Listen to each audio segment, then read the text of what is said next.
Hi there everyone, welcome to Grumpy Gamer Builds. This is the build channel that you can afford to follow, so you can buy the correct parts necessary to build your own new computer. I'll show you how to source the parts, what parts to buy, and I'll put a link in the description to free online software so you can compare the performance of new and older components before you part with your hard-earned money. By following my videos, you'll slowly become accustomed to the component jargon. I'll try to use easy to understand terms. If you don't understand something, please put your queries in the comments and I'll try to elaborate further with my explanation. I want to make this a fun experience for everyone. It's quite satisfying to see all your hard work come together in a new build. This will also be just as useful for upgrading or refurbishing old builds too. This build, of course, is going to be given away to one of my lucky subscribers. When it's complete, it'll have Windows 11 Pro on it, and it'll be all good to go. Okay, so let's get started with the build. The first thing I've done here is I've fitted the RAM. The best way to find out where the RAM goes and in which slots is to look on the motherboard or the packaging, get the model number and search the internet to see if you can get a manual, a user manual. And the user manual will tell you which slots you need to put the RAM in. And what we're going to do now is we're going to proceed to fit the processors into the board itself. Now, you've got to be really careful because these boards, if you see that, to lift this up, I'll press it down that way and flick it back. The pins are on the boards, so the best thing to do is you have to get very creative and be extremely careful.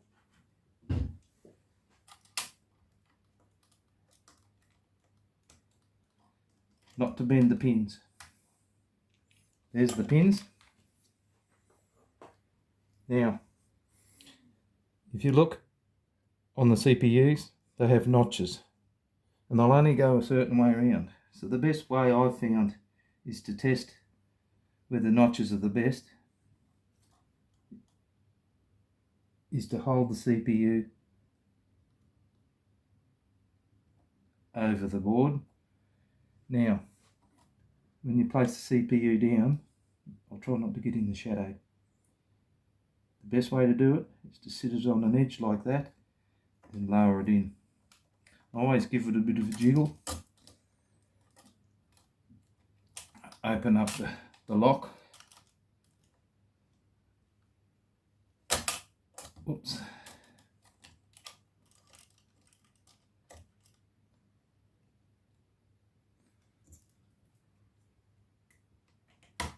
Lock the first one down. Lock the second one down. There you go.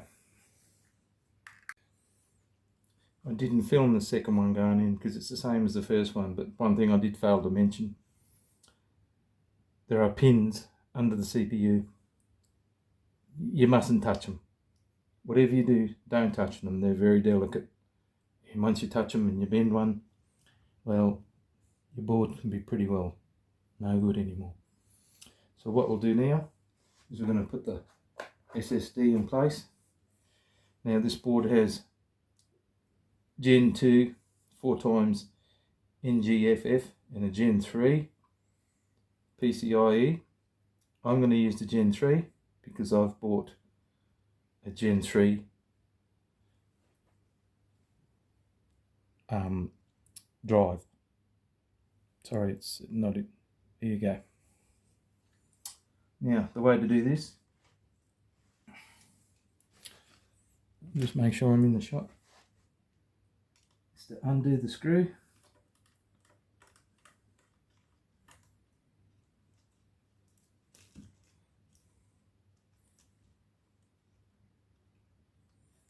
If you're wondering why it's still got it sitting on this plastic, This plastic is anti-static, so you don't want any static on any of your components. So I always find the best thing to do is to assemble it. Now there's a little slot here. You can tell there's a little cutout there that shows you which way around to put it in place. These aren't just ordinary screws, they've got a little recess on them, so try not to lose the screw. The best thing to do is to buy yourself a little, what they call, engineer's screwdriver set.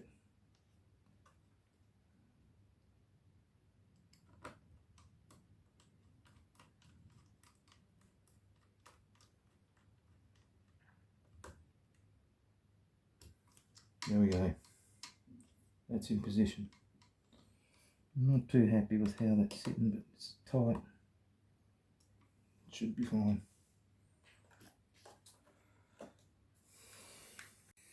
As you can see, I've cleared the bench off a bit to give myself a bit more room. What we're going to do now, we're going to fit these lovely CPU coolers. Now, these sockets are pretty good in the fact that the CPU coolers usually just screw straight into these screw holes here. But on some motherboards, they aren't there, and you have to use some of the bracketry out of the kit. So I'll try and stay in shot when I do this. I'm sorry I'm filming this by myself. If I go out of shot a little bit, please forgive me. As you can see, this is the bracketry I'm talking about that you may need to fit to the back of the motherboard depending on the socket type. But like I said, on this one, this particular motherboard here, you won't need that because it should screw straight into these screws here. Now, it'll come with instructions. It'll show you exactly how to do it. It'll tell you what parts you need and to go from there. So it's showing that you need that part there with this motherboard, but you don't. So what I usually do, if I'm not 100% sure, I'll usually pre-fit the cooler and set it just on top. And I'll get the bracketry out that we're going to use.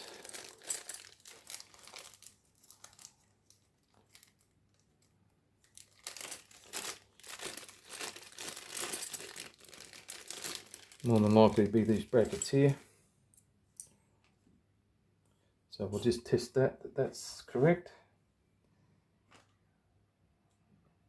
And yes, it is. So what I don't know if you can see, yeah, you can see. I'll temperature screw this into here, and that'll give me the height I need of the spacer.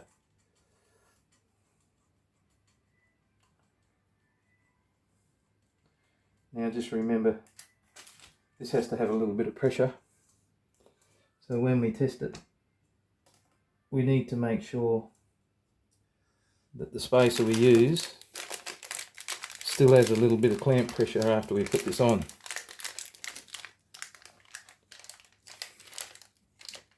Oh, and the packaging actually tells me it's the black ones that I need.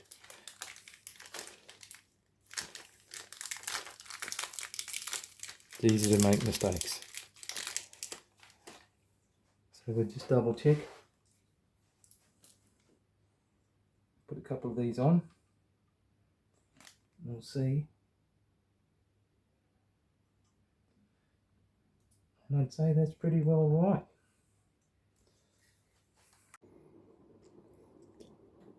As you can see, I've now fitted the hardware to start fitting up the coolers.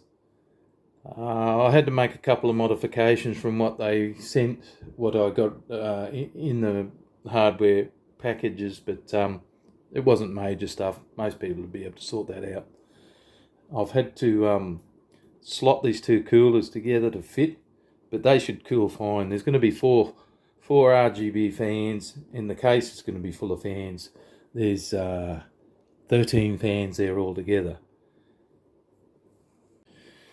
I've used quite a lot of thermal paste. These are quite big CPUs, and the problem I have is that I've got to sort of move these around a little bit, get them lined up, so I'm not worried. And the thermal paste is non-conductive, so it's not going to hurt anything. It's just a bugger if you've got to clean the CPUs or the CPU sockets up. So we'll just go ahead and screw that down.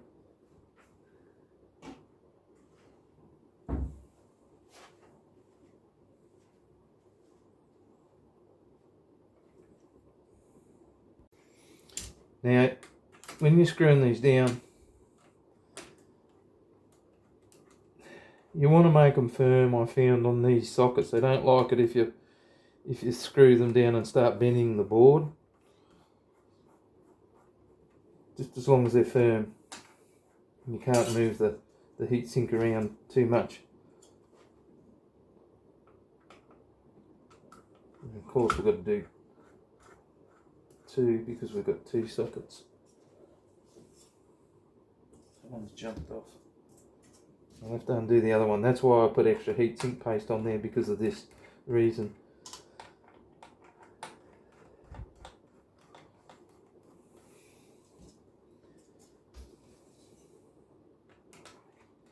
Just so I can have a couple of goes without having to repaste them.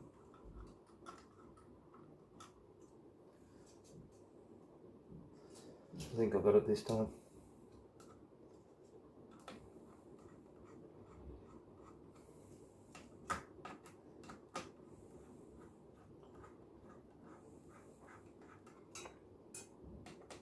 Now the sockets here are I've had to intertwine them here, but I don't think it'll be a problem. These CPUs are only going to run their E5 series Xeons. They're not unlocked. You can't overclock them. At 14 cores each, 28 threads each. There's 56 threads in this on this motherboard. You don't need to overclock them. They'll handle anything you want to do with them quite fine, just in the stock form.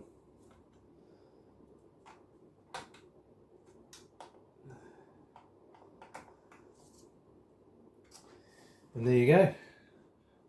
We'll put the fans on. I won't film all of it, it's pretty tricky. I'll just film the last fan or something. One thing I will show you, when you're putting fans in a case or on CPUs, just remember that they suck from the clear face where there's nothing over the top, and they exhaust out the back. I don't know about all fans, but I know most of the fans that I've ever come across blow that way. So when it's in the case, it's going to sit that way inside the case. There's a fan approximately around about here, an exhaust fan on the case, and you want your fans all blowing in the same direction, of course, so the hot air travels through and then out the case. So for a probably $600, maybe $650 by the time it's finished build, cooling wise, I reckon that's pretty impressive. I'll just put my hand down here to give you an idea how big this unit is. It's a bit hard to tell on camera, so that gives you an idea. It's a pretty big unit. That will give these particular CPUs that don't run all that hot all the cooling they'll ever need. Now we've got the motherboard assembled, it's time to start putting it in the case. This isn't too difficult. There's a couple of things that you need to be careful of. These are the standoff mounting points on the case, and you really got to check that none of these are going to touch somewhere where there is no bolt hole, otherwise it'll earth the motherboard out. So before we can put that in, we've got to put the backing plate in. It's not a special backing plate. This is a very basic motherboard when it comes to the quality, but the performance I think is there. Okay, we've got that assembled.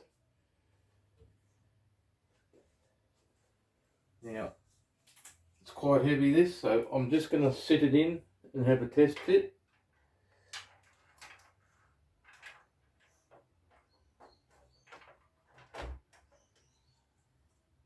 And it appears as if we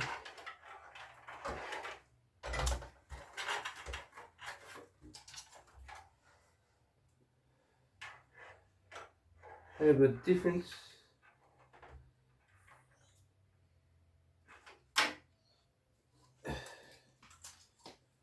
This one standoff here is hitting the board. I can move it down to here and it'll be out of the way. I think that one we're going to have to put a piece of felt on.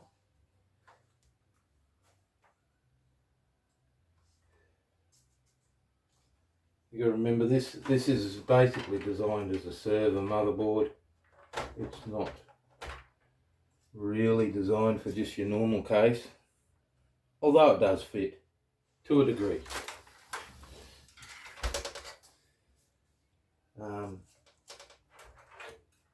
Yeah, those top standoffs are okay. It's only that one there that needs shifting, and a piece of felt on that one there.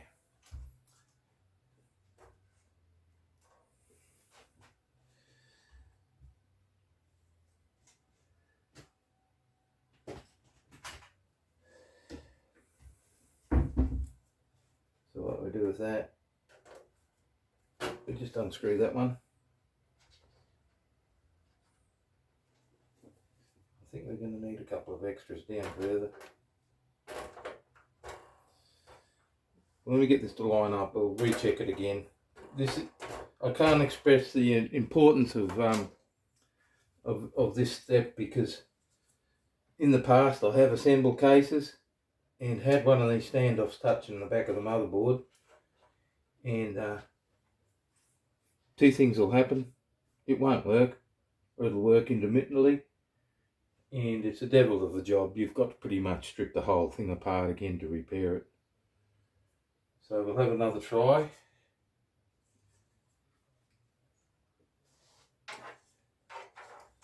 It's very heavy, this motherboard, with all these fans on it.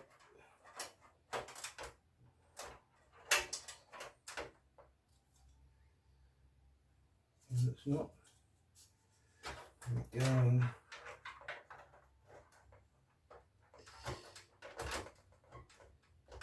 There we go. Okay.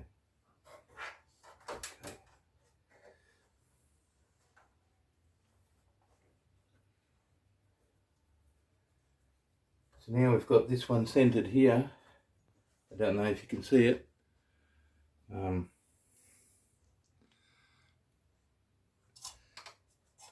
It's a standoff that doesn't have a screw in it. It just pokes through the motherboard, and that's a good indication of the location of your motherboard. So, like I said, there's several times in and out just to test it.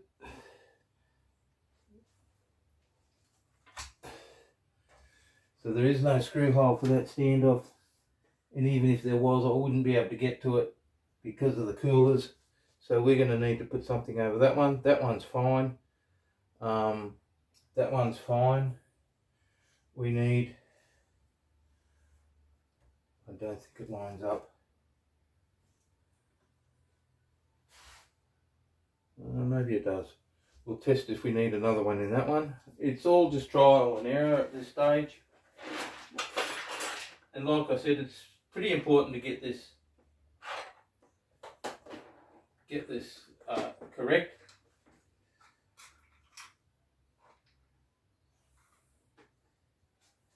you don't want any trouble down the track. So there's the little standoff that you can put in manually.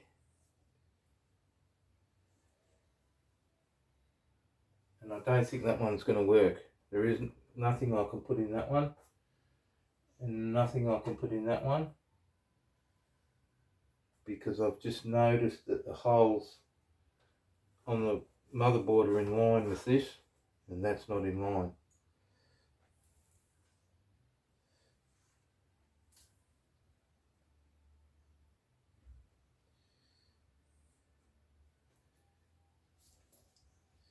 I think this one might line up. We'll just recheck it. I know it's a real pain to take this in and out so many times, but I find it's necessary when you're doing a little bit of a non-standard fitment.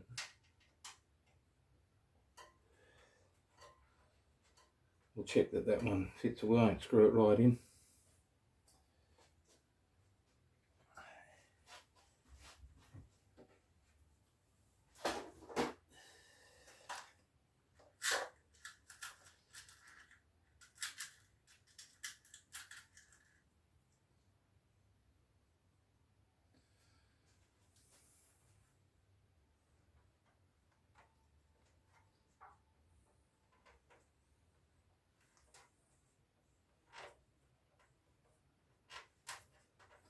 As you can see, I've got a plastic cover over that one so it can't earth out.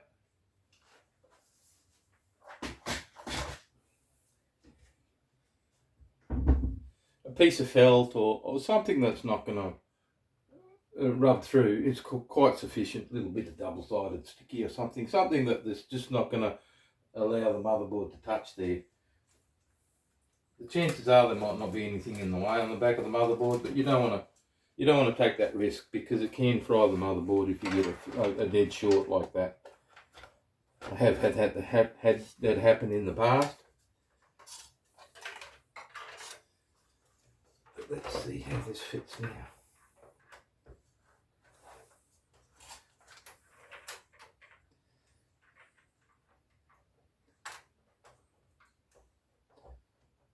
Yep, that standoff I put in lines up perfectly. Should have one there. Yep, I think we've managed to get it lined up pretty good. Like I say, it's not going to take all the standoffs aren't going to sit where they're supposed to, but that's fine. That's fine. There's going to be enough screws in here to hold the motherboard in, well and truly.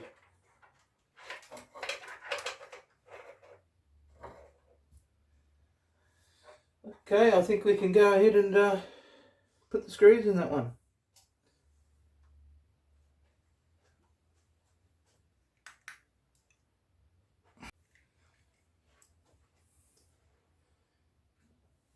I'm just going to screw the motherboard down now.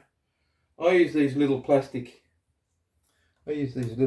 covers. The only reason being is this is a giveaway build.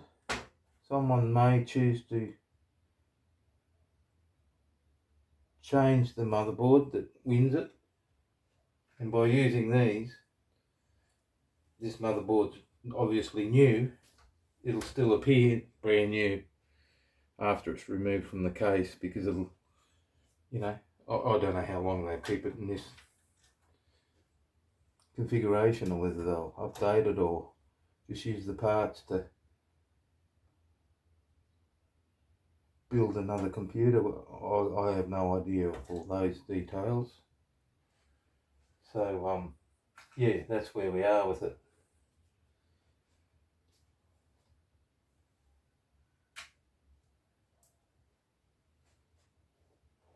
So for these giveaways, I usually try and, if I've got enough, I haven't always got enough. I'm getting a bit low on them actually, but yeah, I do put these little plastic motherboard protectors on. There is an earthing mount there, but I think the motherboard gets earthed plenty of places without needing that.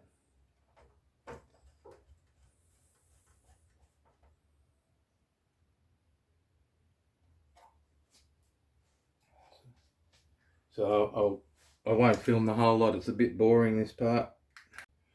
Okay, there we have it. Motherboard's mounted in the case. It's quite secure, even though it hasn't got every single one of the screw holes are occupied. It's only because there's nothing on this to screw it to, and yeah, it fits in this case. Not perfect, but it fits probably as good as you're gonna get. So now we're on to maybe getting some fans on. Probably have to go to the power supply next, and I don't know if the camera can see it. I'll try and get it into focus. These are the power plugs for the CPU and the motherboard. I'm probably going to have to plug those in before I fit any fans, because there's not a lot of room up in here, and the fans are going to go on the underside here, and I'll just screw them down from here. There'll be 3 fans across the top. All these wires here you see, here's all the power wires that are connected for the fans, for the actual fans themselves, and the rest of this is for the RGB, because this whole build, all the RGB fans, including the fans on the CPUs, are all going to be combined. So when you get your effect, your RGB effect, the whole case will be in unison.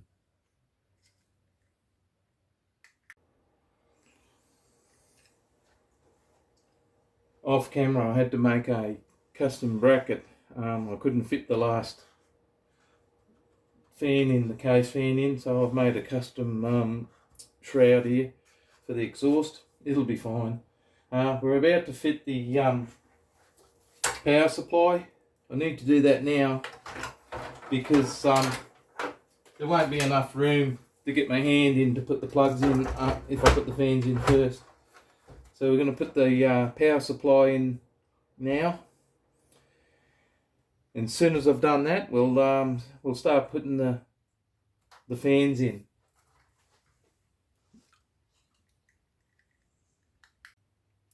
As you can see, I've got all the top fans in. I also I always try, if I can, if the case will allow, I always put a fan on the back side of the motherboard. I've got motherboards that are 6 and 7 and 8 years old that have had overclocked CPUs in them, and they're still quite fine, and I'll put that down to the fact that I keep the motherboard cool as well. But it's a, you know, it's a matter of choice. You don't always have room for it, but in these kinds of cases I usually find that I can fit one in there. As you can see, I've fitted all the fans. Got a fan in the floor, that'll be covered. There's the 3 in the front, the 3 up the top. Now I go to the trouble, and I usually like to orientate the fans so that all of the stickers on the back are the same way around. The ones on the top, there's no difference. They're slightly different fans, but you can see they're orientated the same way. It's just something I like to do. Now there are a couple of covers to go on the inside of this. There's no, except for one SATA cable. It's going to go on here, your USB 3 and your power cable and your audio. They'll be the only cables you'll see in the case. I can't hide them, but everything else is hidden. If you look in the back there, I'll see if I can get the camera a little closer so you can see. I don't know how clear it is. There's a few wires up in there, but they're not obvious at all. So I'll crack on with it off camera, and we'll see if we can get it at least running in the next few minutes, or next probably 30 or 40 minutes, it should be all running and ready for completion. And don't forget, I'm going to give this away to a subscriber. It's definitely going to get given away.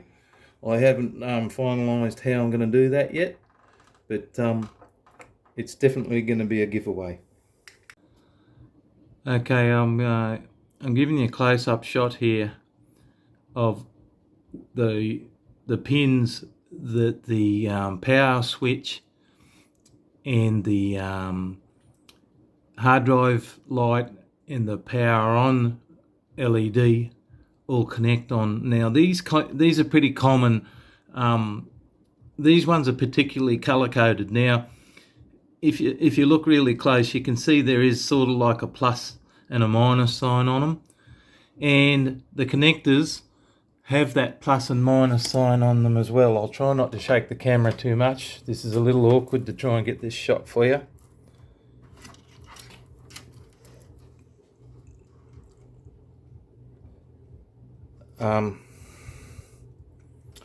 That's the connectors I'm talking about. I'll try and get them in the shot again.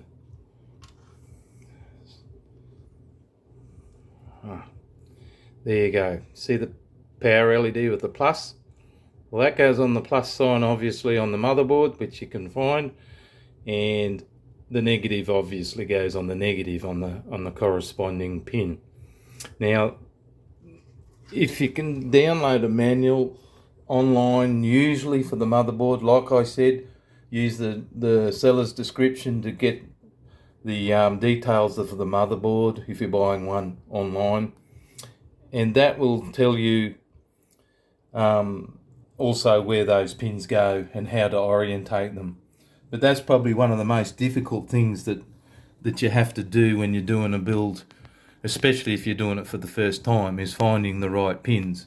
So the USB down in there is pretty self-explanatory. It says USB on it. There's a big long wide plug. It can only go on one way. The only other thing that I've plugged on is the external audio plug, which is marked also. And these pins have got blanks on them, which means you can only really plug them in around the right way. You do have to be careful, because on this motherboard, if I can get it in focus there, where is it? Down there. There. That is a pin. It looks like a USB pin. It's got the same orientation, but if you have a excuse me, if you have a look really closely, it says COM on it. So that's for a COM port, which most people don't use anyway. There's your SATA plugs there that the hard drive is going to be on. There, I'll get it in a bit better focus. So yeah, that's all that's set up there now, and I'm just going to plug the pins on off camera because it's too hard to do it and you see anything anyway. Okay everyone, here's the build as it's progressed so far.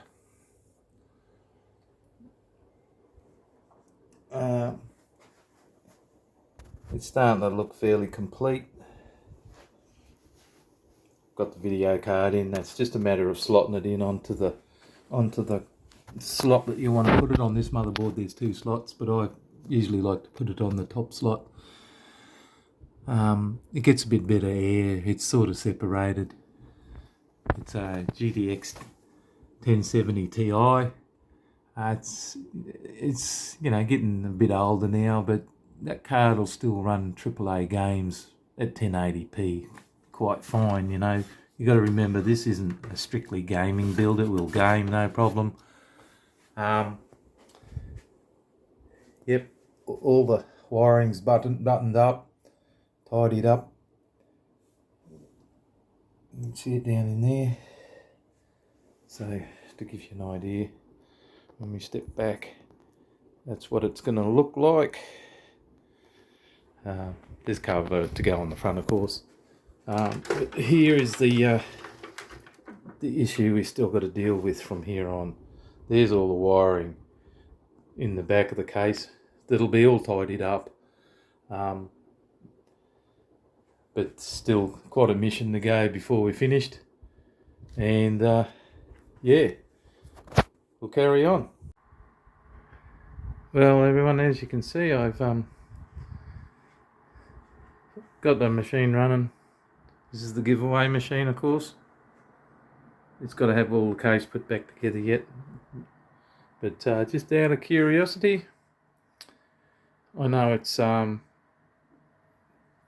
dual processor machine, but it scores, what's that, 1, 2, 3, 4, 5, 6, 7, 8, 9, 10th on the Passmark benchmark multi-core, multi-thread bench test.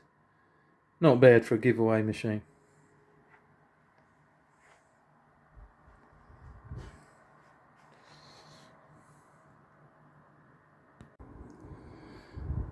And here's the tidied cable on the back side.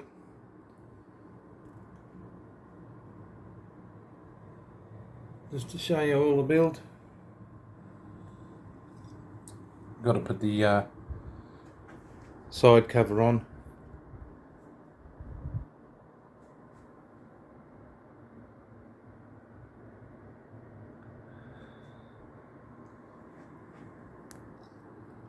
There's your controller. 3 terabyte hard drive in there.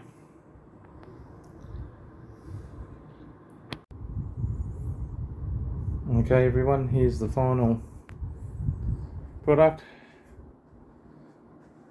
The lighting isn't the greatest in here for this kind of camera work, but I think you get the idea. There's a bit of a reflection there. I can open the case for you to get a better look.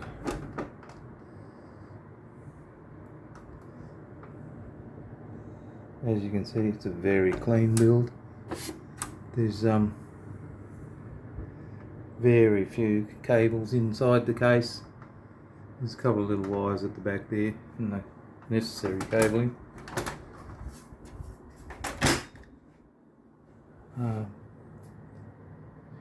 It's got 5 gigahertz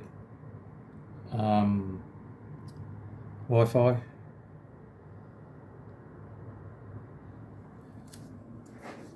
GTX 1070 Ti. Just to try and keep the build cost down, I've used these components.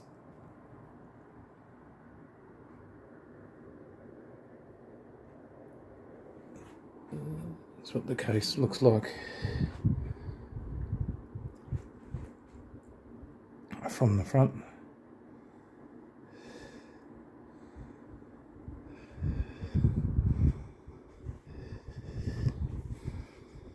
And like I said, I'm definitely going to be giving this away to some lucky subscriber.